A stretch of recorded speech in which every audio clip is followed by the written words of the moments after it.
Shri D के sir, तसे आपल्या शाळेचे माने सर, करीम सर, बाकीचे काही शिक्षक लोकांचे मला नावं माहीत नाहीत, ते माफी मागतो त्यांची. माझी या शाळेमध्ये ही 405वी वेळ इथे येण्याची. माझ्या तुमच्याबद्दल किंवा तुमच्या मुलाबद्दल, मुलीबद्दल, इथल्या शिक्षकाबद्दलचे एक स्नेह निर्माण झालेलं आहे. तुमचे ज्यावेळी आमंत्रण येतं त्यावेळी मी प्रत्येक वेळी इथे येतो.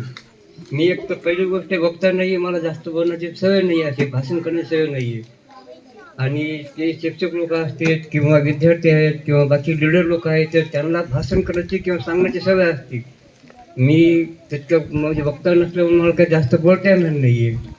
पण मी आल्यानंतर या शाळेमधले जे काही विद्यार्थी आहेत, शिक्षक लोक आहेत, शिकवण्याची पद्धत आहे, यांच्यावर जे काही मार्गदर्शन आहे, याच्यामध्ये तुम्ही जे ट्रेन झालेले आहेत किंवा तुम्ही याच्यामध्ये खूप प्रगती केलेली आहे. आता तुम्हाला स्वातंत्र्य हा निरोप समारंभ नाही आहे. खरं पाहिजे तुम्हाला इथून पुढे दुसऱ्या शाळेमध्ये जायचं किंवा तुम्हाला अजून मोठ्या एखाद्या म्हणजे तालुक्याच्या ठिकाणी, जिल्ह्याच्या ठिकाणी त्यांच्याबरोबर तुम्हाला स्पर्धा करायची.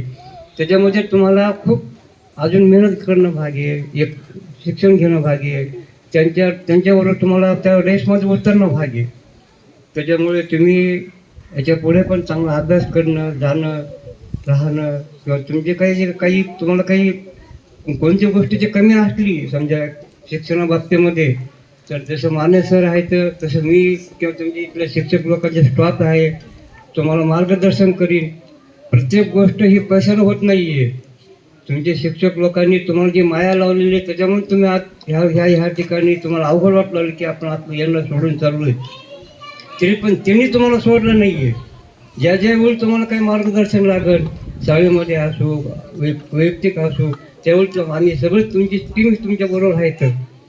आज मी इथं आलेलो आहे तर मला माने सरने आमंत्रण दिलं, डेकर सरने सांगितलं आपला जे स्टॉप आहे हे एखाद्या याच्यावरून येते, हिऱ्यावरून आहे की ते त्यांनी तुम्हाला घडविलेलं आहे.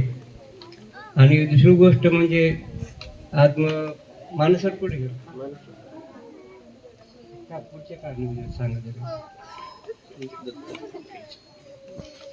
आज काही इथल्या जे विद्यार्थ्यांनी काही आर्थिक म्हणा किंवा काही घरच्या परिस्थितीमुळे काही पुढे शिकू शकत नाही किंवा जाऊ शकत नाही, तर ज्या काही समजा शिवला येणार असल्या समजा, तर मी त्याच्यातले कमीत कमी माझ्या याच्यामध्ये किंवा म्हणजे मी आता वह्या बघितल्या, त्यांचे लिखाण बघितलं, त्यांचे काही विचार बघितले, पण त्यांना काही आर्थिक अडचणीमुळे काही बाकीच्या त्याच्यामध्ये येऊ शकत नाही, शिवून राहू शकत नाही किंवा काही शिकू शकत नाही.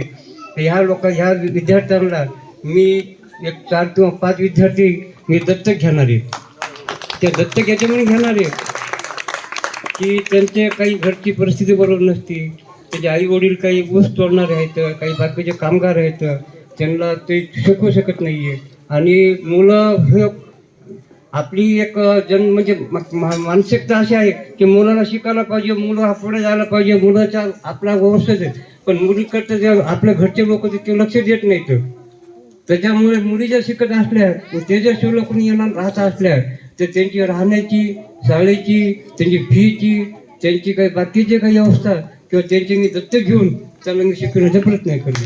त्याच्यामध्ये मी तुम्हाला आश्वासन देतो की मी पुढे पण वेगळं करीन, पण वर्षभर मी तुम्हाला पूर्ण गोष्टीचं सहकार्य करीन, तुम्हाला पूर्ण शिक्षणाची व्यवस्था मी करीन. तिथं मग तुम्ही जे यशवंत विद्यालय असो किंवा आमची एक शाळा आहे पण ती थोडी लांब आहे, सरकार दाखवण्यापाशी की टाकली रोडला म्हणजे शारदा विद्यालय, तिथं पण 10वीपर्यंत शाळा आहे, पण ती लांब असल्यामुळे त्या शाळेमध्ये असो, यशवंत विद्यालयामध्ये असो किंवा एक संतोष सरची एक गजानन म्हणजे त्यांची पण एक इंग्लिश स्कूल किंवा शाळा आहे संतोष स्कूल, त्या शाळेमध्ये तुम्ही जर गेले तर तुमची फी, राहण्याची सोय, शिक्षणाची सोय, याचे जे खर्च आहे ते मी 5 विद्यार्थ्यांचा खर्च म्हणजे मी करायला तयार आहे, असं मी माने सरला शब्द देतो. फक्त मला माने सर, तुमच्या इथलं करीम सर, तुमचे जे स्टाफ आहे, काही लोकांचे मला तुम्हाला नाव माहीत नाही, मी माफी मागून तुम्हाला हे म्हणजे विषय करतो की तुम्ही शिवला राहता, तुम्ही सहकार्य करता, तुमच्याबरोबर मी आहे. पण तुम्हाला पण तिथे विद्यार्थी राहिल्याच्या नंतर त्यांच्याकडे कधी मध्ये एक 8 दिवसाला 15 दिवसाला लक्ष देणं भाग आहे. कारण कधी तुमच्या जीवावर त्यांच्या आई वडिलांनी तुम्हाला त्यांनी घरी म्हणजे सोडलेलं असतं, आणि मुली जर असल्यानंतर त्यांच्या आई वडिलांचं थोडं लक्ष जास्त राहतं की मुली आपलं आहे का नाही, ते दुःख आहे, सुख आहे, पाहणं आहे. तर त्याच्याकरता माझे पण लक्ष राहील. पण आपण तिथे तुम्हाला 2-3 रूम म्हणा मी तुम्हाला करून देईन आणि तिथे तुमच्या पूर्ण शिक्षणाचा खर्च मी 5 विद्यार्थ्यांना घ्यायला तयार आहे आणि मी पूर्ण 1 वर्षभर कमीत कमी तुझ्या पुढे पण प्रयत्न करीन पण माझे पण तुम्हाला पूर्ण गोष्टी जे राहील. मला हे म्हणजे एक सगळ्या गोष्टी पैशानं होत नाही. माझ्या हातामध्ये किंवा गळ्यामध्ये मी कोणत्या प्रकारचं सोनं घालत नाही. मी सोनं फक्त हे असं उचलतो तसं मी हे 5 विद्यार्थी उचलणार आहे. मी धामणगावला पण तसंच केलेलं आहे. आमच्या गावाकडे आदिवासी लोक जास्त येतं. तिथं आदिवासीमध्ये हान समाज आणि बंजर समाज आहे. माझ्या गाव म्हणजे पलीकडे कान्हा म्हणून गाव आहे. त्या कान्हा गावामध्ये मी पण आता काल पर बालवाडी बांधून दिली. आमच्या आजीच्या नावावर दिलं त्याच्या पूर्ण रूम बांधून दिली. किंवा तिथून पण मी असं काहीतरी विद्यार्थी जे हुशार आहे किंवा ते आहे त्याला मी उचलतो. आणि केडीला आपण सांगायला नाही पाहिजे असं म्हणते पण केडीला सांगायचं पण पाहिजे की आपलं पाहून कोणीतरी करावं ह्या उद्देशाने काही काही गोष्टी मी बोलतो. आपण केलं हे केलं ते केलं ते केलं असं म्हणायला नाही पाहिजे. पण आपण केल्याच्या नंतर आपलं पाहून एखाद्याने तरी काही नाही काही त्याच्यामध्ये त्याचे चीज व्हावं. धामणगावला अतुल डकून सरपंच आहेत. त्यांनी मला म्हणलं की आम्हाला तुमच्या सत्कार करायचा तुम्ही इतकी मोठी शाळेला देणगी दिली हे केलं. मी म्हणलं मला सत्कार करताना नाही केलं विद्यार्थ्याकरता आईवडिलाकरता केलेलं आहे. तर ते म्हणलं बा तुमच्या पाहून तुमचे सत्कार केल्यानंतर मग स्वतः खासदार बंडूबा जाधव आलती तिथं तिने माझा सत्कार केला. पण ते म्हणलं तुमच्या पाहून कमी किंवा आमच्या शाळेला कोणी पाण्याच्या मुलाला टाकी देते बसायला चटया देते किंवा एखादा बाग देते आमच्या त्याप्रमाणे त्या गावातलं तिथं लोकांनी दिलं पण तसं पाहून नंतर. पण ह्याच्याकरता आम्ही तुम्हाला म्हणजे इथं बोलवलं म्हणलोय. आणि जसं आपण आपल्या आई वडिलाच्या ऋण कवाच विसरलं नाही पाहिजे तसं तुम्हाला एक शिक्षक लोकांना घडविलेलं आहे. आपल्याला घडविणार खास म्हणजे शिक्षक लोक आहेत. तितकं आपल्या ह्या शिक्षणाच्या बाबतीमध्ये आई वडील शेजारी पाजारी कोणीही आपल्याला इतकं लक्ष देऊ शकत नाही. आज तुम्हाला जे स्टॅम्प करायले ते तुम्हाला घडवले हे फक्त म्हणजे सर लोक आहेत.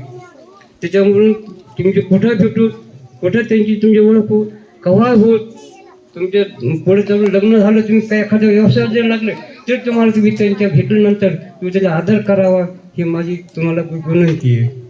दुसरी गोष्ट म्हणजे तुम्ही आज शाळा सोडून चालले नाही तर तुम्ही याच्यापेक्षा दुसऱ्या शाळेत गेले कुठं किंवा पुढच्या वर्षी कोणत्या एखाद्या संस्थेत चालले तर ते तुम्ही त्याच्या कॉम्पिटिशनमध्ये चालले हे लक्षात ठेवा की इथं तुम्ही फक्त एक 10-15 लोकांमध्येच होते किंवा 25 लोकांमध्ये होते. पण तिथून गेल्याच्या नंतर तिथं पण आता समजा उद्या शिरला गेले किंवा करूनला गेले तर तिथं तुम्हाला भरपूर शाळा येते भरपूर लोक येतात आणि त्यांचे विद्यार्थी खूप आहेत. त्या कॉम्पिटिशनमध्ये तुम्हाला उतरायचं हे लक्ष ठेवून तुम्ही तुमचे करावे. मी माझे 2 शब्द संपवतो आणि मी मानस सरला विनंती करतो की मी आता काही वह्या बघितल्या काही पुस्तकं बघितली त्यांचे काही लिखाण बघितले त्यांचे विचार पाहिले त्याच्यामुळे मी एक 5 जणांची मी निवड करणार आहे आणि त्यांची मग पूर्ण 5 जणांचे मी वर्षाचा पूर्ण खर्च मी करायला तयार आहे.